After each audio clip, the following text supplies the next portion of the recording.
그 온비드 공매와 법원 경매가 동시에 그 매각되는 사례에서 어떻게 대응해야 되는가? 여러분 이제 보면 이제 경매를 많이 하셨던 분도 있고 경매 자체를 그 경매도 안 하고 저 그 공매를 지금 이제 그 시청하시는 분도 이제 계실 줄 아는데 이 어쨌든 이 하다 보면 이제 경매만 할 수 있는 게 아니고 하다 보면 또 공매도 할 수 있고 또 이게 경매와 공매가 동시에 또 진행되는 경우가 있습니다. 그럴 때 우리가 지금 같은 방법을 알고 있어야만이 되죠. 제가 이번에는 이제 온비드 공매와 법원 경매가 동시에 매각되는데 어떻게 대응하면 되는가 이 부분, 그리고 15번째 사례에서는 실질적으로 농지가 15번째로는 제가 최우선 변제 요래 법이 개정이 됐죠. 그 부분에 대해서 설명을 드리고 오늘 방송을 마칠 겁니다. 그래서 마지막까지 요즘에 최우선 변제가 2018년 9월 18일부로 법이 개정이 돼서 시행되고 있기 때문에 그럴 때 우리가 어떤 혜택을 받을 수 있냐 이것 중요하거든요. 마지막까지 놓치지 마시고 시청해 주시기 바랍니다. 그리고 시청하시다가 그 방송이 마음에 든다 하면은 구독을 꼭 눌러주세요. 구독을. 자, 여러분. 그리고 또 하시다가 궁금한 거나 이런 거 있을 때는 옆에 대화의 방송 채팅창을 해도 되고 카카오톡을 열어놨으니 카카오톡을 해도 되고 또는 카카오톡 전화로 해도 됩니다. 예, 이런 부분들 이제 하시면 되고요. 자, 이번에는 이제 온비드 공매와 법원 경매가 동시에 매각되는 사례에서 대응 방법. 이분은 이제 공매의 투자의 정석이 제가 이제 3세를 찍었는데요. 이 3세를 판매하면서 올해 한 7월 달인가요? 8월 달인가? 5월 달인가요? 5월 달에 이제 개정판이 나오면 이제 다 팔려서 이제 소진돼서 이제 다음 주 중에 다시 또 개정이 들어가야 되는데 이미 그래서 개정 작업을 많이 해놨죠? 이렇게 지금처럼. 많이 했습니다. 보이시죠? 그래서 제가 이제 바로 들어갈 건데요. 어쨌든 이제 얼마 남지 않았습니다. 자, 그럼 암생 공매와 법원 경매가 동시에 진행될 때, 암생 공매와 법원 경매가 동시에 경합이 될 때에는 이 공매와 경매는 엄연히 다른 법률에 진행됩니다. 경매 같은 경우는 민사집법에 의해서 매각 절차가 진행된다고 했죠. 공매는 국세징법에 의해서 진행된다고 했습니다. 그러니까 엄연히, 그리고 기간도 하나는 한국자산관리공사가 공매를 매각 절차를 진행하고, 그리고 경매는 부동산 소재지 관할 법원에서 진행이 되니까 집행기간도 전혀 달라요. 법률도 전혀 다른 거에 다르기 때문에 양 제도는 서로 불간섭주의죠. 불간섭주의. 그래서 때문에 동시에 진행될 수 있고 먼저 절차가 우선한다. 따라서 공매 경매가 낙찰된 경우 어느 한쪽이 먼저 잔금을 납부한 낙찰자가 우선하죠. 왜 그러냐? 이 부분은 제 잘생긴 얼굴 한번 보여드리려고 그렇습니다. 이거 이런 내용들이야 내용이야 제가 이걸 보고서 얘기해야 되는 그런 정도는 아니죠. 이미 제 이런 책 내용은 다 머릿속에 다 들어있습니다. 여러분은 어떤 건강하게 살고 그리고 뭘 행복하게 살고 그리고 젊게 살려면 어떻게 하냐? 여러분 운동만 많이 하면 건강해지는 것 같죠? 안 그렇습니다. 운동보다 더한 것이 뭐냐면 머리에다가 지식을 채우는 거. 이걸 저는 뭐라 하냐면 뇌에 산소를 공급한다. 정말인가 합니다. 여러분 제 친구들 같은 경우 보면 머리가 휘어서 염색을 한 사람이 많아요. 저는 여태가 태어나가지고 머리에 염색을 해본 적이 없어요. 여러분 부럽죠? 특히 제가 나이가 58, 나이가 내일 모레면 60이 지금 현재가 나이가 58 아닙니까? 58에 염색 안 하고 살 수 있는 건 왜 그러냐? 그동안에 머리에다가 뇌에다가 산소를 공급 많이 해서 그렇죠. 자, 쓸데없는 얘기 하지 말고 빨리 이제 방송이나 하라고요? 알겠습니다. 신청자 여러분이 시키는 대로 방송을 해보겠습니다. 그럼 온비드 공매와 법원 경매가 동시에 매각 절차를 진행하는 경우는 우리가 불간섭주의인데 이렇게 이제 국세지수법과 국세징법상 공매 절차와 민사집행법상 경매가 동시에 진행된다면 우리가 이제 이렇게 진행될 때 어떻게 대응이 되느냐 그 부분을 한번 제가 판사를 하면서 설명을 드릴까 하죠.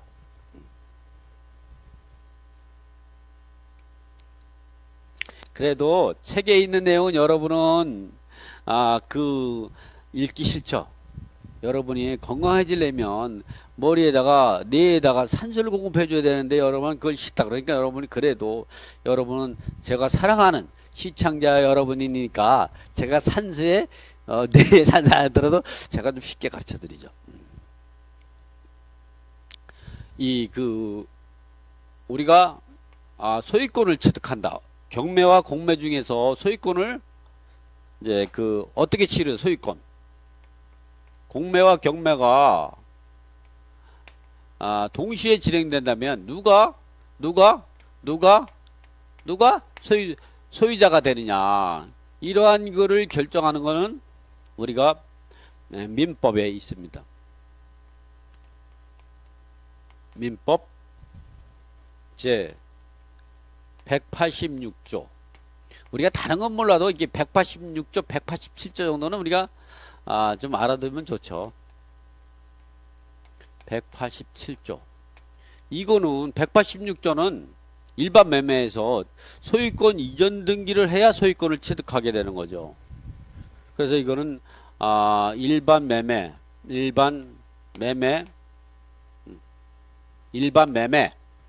그리고 뭐 분양을 받을 때도 마찬가지고 분양 또는 교환 그다음에 뭐 이제 증여.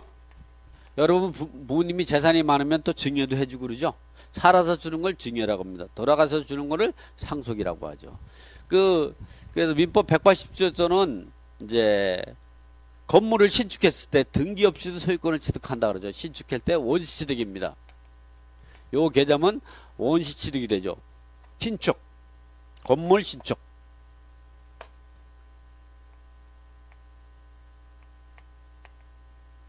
그 다음에 상속, 돌아가서 주는 거죠.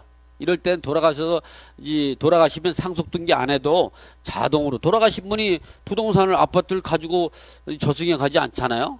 그러면 저승에 가면 옥황 상제님이 뭘 하시냐면 너 무겁게 그걸 왜 들고 왔느냐. 그러면 자식이 미워서 들고 왔습니다 하니까 옥황님이 그래도 도로 데려갔다 놔라. 자식이 미우나 고우나 네 자손이란다. 네 자손이 잘 돼야 너도 행복한다. 자손이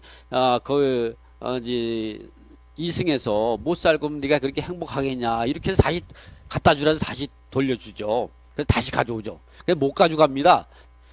못 가져가. 그래서 이 상속을 하게 되면 상속 등기 없이 자동화죠. 또 이와 같은 것이 이제 경매로 낙찰받다든가 압류재산 공매 같은 경우, 재산 공매 같은 경우는 잔금만 납부하면 또는 판결 이런 것도 특히 경매나 공매는 잔금을 납부만 하면 등기 없이 소유권을 취득하는 겁니다. 그래서 여러분이 이제 이런 것들은 민법 187조에도 규정이 있지만 국세징수법 요거는 이제 민사집행법이죠. 민사집행법 135조에도 있고 요거는 이제 국세징수법, 국진법 77조에도 규정되어 있죠. 이렇게 그래가지고 이 경매와 공매가 누가 먼저 낙찰받았냐가 중요한 게 아니라 누가 먼저 잔금을 그래서 실질적으로 이런 일이 있어요. 경매로 낙찰받은 사람이 잔금은 몇 시간 늦게 했는데 등기를 먼저 접수했어요. 그런데 이제 공매로 낙찰받은 사람은 잔금은 먼저 납부했는데 등기를 나중에 했죠. 그래서 소송이 걸렸는데 경매 절차가 무효가 되고 공매로 낙찰받은 소유권을 취득했죠. 그런 실제 사례도 있습니다. 여러분이 이런 사례를 갖다가 그래서 이런 게 우리가 원시득은 경매나 공매는 원시득이다. 그럴 때는 잔금을 납부하면 소유권을 취득한다. 그래서 누가 먼저 낙찰받았냐는 의미가 없다는 거예요. 이번에는 이제 경매와 공매가 동시에 진행될 때 우리가 소유권만 취득하는 게 아니라 거기에 이해관계인들이 권리신고 배당 요구할 때 경매와 공매는 불간섭주의라고 했죠.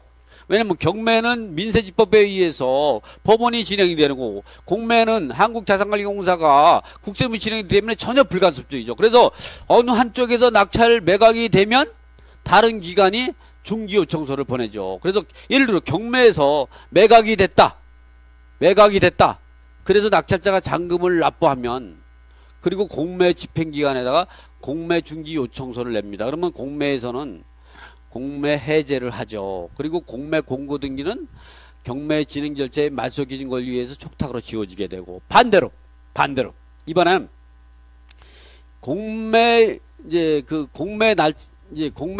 낙찰자가 잔금을 납부했다. 그리고 이제 그 경매 낙찰자도 있다. 그럴 때는 공매 낙찰자가 잔금을 납부하면 법원에다가 경매 중지 요청서를 보냅니다. 그러면 법원에서는 기각하죠. 그리고 경매 기입 등기는 공매 공고 등기 이제 그 공매에 의해서 기관에서 촉탁으로 이제 말소 기준 권리 이후에 지워지게 되니까 깔끔하게 소유권을 취득하죠. 그래서 그리고 또 우리가 또 알아야 될 게, 이 경매와 공매는 전혀 다르기 때문에 권리신고의 배당 요구를 할 수 있는 이해관계인들은 경매에서 배당 요구했다고 저게 자동으로 공매로 이전되는 게 아닙니다. 경매에서도 배당 요구해야 되고 공매에서도 배당 요구해야 된다. 이번에 또 어떤 일이 있냐면, 경매와 공매가 들어갈 때 소액 임차인을 어떻게 결정하느냐, 이 부분 한번 좀 더 살펴보죠. 이와 같이 이제 보면, 예를 들어 A 소유자의 부동산을 갖다가 이제 경매 기입 등기가 떴죠. 그리고 공매 공고 등기가 돼 있으면, 이게 2018년 7월 10일 날 경매 기입 등기, 너무 빠른가요? 한 17년 7월 10일, 그리고 2018년 2월 10일 날 공매 공고가 떴다. 그럴 때에 이 2017년 5월 10일 날 갑임차인이 전입 신고도 대항요건을 전입했다 그러면, 대항요건을 갖췄다 그러면 이 사람의 소액임차인이면 최우선면을 받을 수 있습니다. 그러나 이 상태에서 2017년 8월 10일 날 을임차인이 전입했다. 이 전입이 이제 대항요건을 갖다 대명사라고 생각하시면 됩니다. 그래, 대항요건을 갖췄다. 그러면 이 물건이 경매로 매각이 되면 이 사람은 뭐 소액임차인이 아니지만, 이런 경우 경매와 공매가 동시에 진행돼서 경매 낙찰자도 있고 공매 낙찰자도 있는데, 공매 낙찰자가 잔금을 납부 소유권을 취득했다 해도 이거를 기준으로 해서 이 사람은 소액임차인으로서 대항할 수 없다는 게 대법원 판례의 입장입니다. 자, 한번 책에 있는 내용을 좀 잠깐 설명을 드리고 한번 좀 다시 넘어가도록 하겠습니다.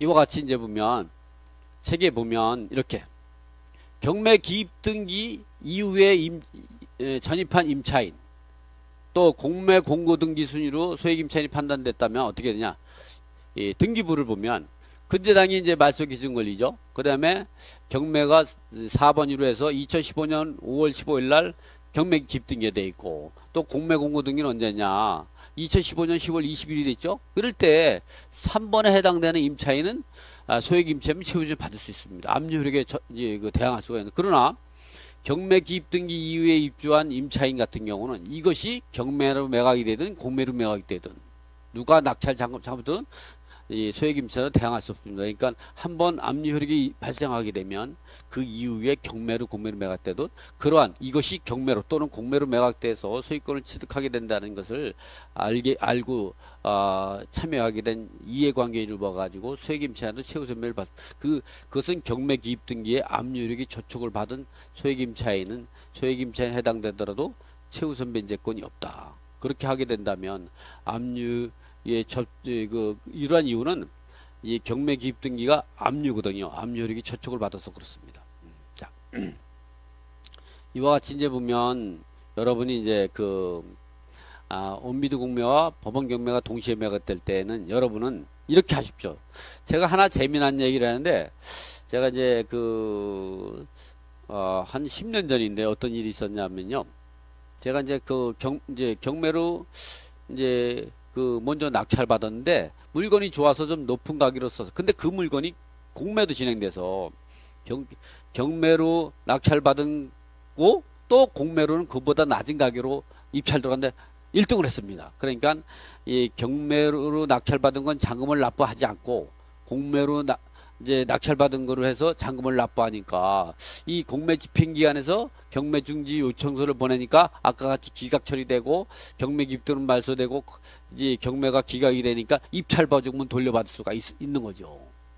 또 한 번은 어떤 일이 있었냐면 오래 살다 보니까 또 이런 경험이 있습니다. 어떤 경우였냐면 한 사람이 이제 그 경매로 낙찰 받으셨더라고요. 그래서 제가 이제 다시 공매로 낙찰받게 해가지고 이 잔금을 납부하지 않게끔 해서 싸게 살 수 있었던 그런 사례도 있습니다. 여러분들 이런 사례 지금 설명했던 거 원비두 공매와 법원 경매로 동시에 매각되는 경우는 본인이 직접 낙찰받았다고 하더라도 더 낮은 가격으로 낙찰받은 거를 잔금을 납부하면 상대방은 무효가 되고 이제 입찰분 돌려받습니다.